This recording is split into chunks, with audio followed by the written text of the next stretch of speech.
ဒီမိကုန်းနဲ့ပတ်သက်ပြီးကျွန်တော်အကြံပေးခြင်းလို့ကဗီနီယာတက်ချင်းမတက်ချင်းထက်တနည်းအားဖြင့်အလှပထက်ပေါ့နော်သွားကြမှာယူပို့ပြီးဦးစားပေးဖို့တိုက်တွန်းချင်ပါတယ်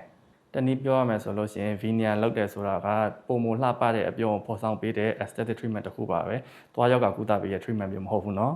ဒီမိကုန်းဆက်ပြီးဆွေးနွေးရမယ်ဆိုလို့ရှိရင်အရင်ဆုံးဗီနီယာကိုပြုလုပ်လို့ရတဲ့အခြေအနေတွေကိုရှင်းပြပါမယ်သွားရောင်ပြောင်းလဲမှုတွေက self esteem တွေ daily communication တွေအလုပ်တွေကိုထိခိုက်စေမယ် whitening treatment ကလည်းလုပ်လို့အဆင်မပြေဘူးဆိုတဲ့အချိန်မျိုးမှာ Venia ကိုလုပ်လို့ရပါတယ်နောက်ပြီးတော့ရှေ့သွားအလှပပြဿနာတွေဖြစ်တဲ့သွား size မညီတာတင်းငယ်တဲ့သွားကြ space တွေရှိတဲ့အခြေအနေမျိုးမှာလည်းလုပ်လို့ရပါတယ်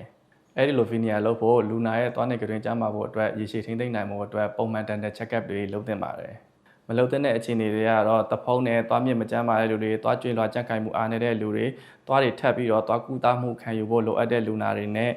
သွားကိုပြပြတက်တန်တုံးတတ်တဲ့အလေးချင်းရှိသူတွေဥပမာအားဖြင့်သွားချိတ်တဲ့လူတွေဘောဘန်တွေလက်သေးတွေကြိုက်တဲ့လူတွေကတော့မလုပ်သင့်ပါဘူးအရေးကြီးတဲ့အချက်အနေနဲ့ကတော့ once in a lifetime တစ်သက်မှာတစ်ခါပဲလုပ်ရတဲ့ကုသမှုမျိုးမဟုတ်တဲ့အတွက်ကြောင့်မို့လို့သွားကြမှာရေးမကောင်းတဲ့လူတွေသွားတန်ရှင်အားနေတဲ့လူတွေ long term follow up မလုပ်နိုင်တဲ့လူတွေအတွက်ကတော့ကျွန်တော်ကတော့မလုပ်သင့်ဘူးလို့အကြံပေးချင်ပါတယ်